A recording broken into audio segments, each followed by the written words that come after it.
তারা বেতন ভাতা গত 2 বছর পাচ্ছেন না। পরিবারের কাছে তারা ছোট হয়ে যাচ্ছে, মুখ দেখাতে পারছে না। ইন্টারিম সরকারের সময় সবগুলো ওপিকে উনি গলা কেটে হত্যা করছে। এই সেক্টরটা ষড়যন্ত্রের শিকার।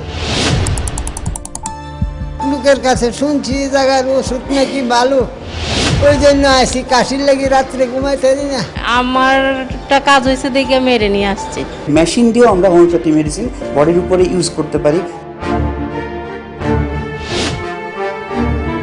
এখান থেকে বের হয়ে আমাদের কোনো কর্মসংস্থান নেই। আমাদের সকলে হতাশার মধ্যে দিন পার করছে। এখানে প্র্যাকটিস লাইফে গেলে আমাদের ডাক্তার লেখার জন্য পারমিশন দিচ্ছে না। কিন্তু সরকারের পর্যাপ্ত নীতি সহায়তা ও বিনিয়োগের অভাবে সার্বজনীন হতে পারছে না এই চিকিৎসা ব্যবস্থা।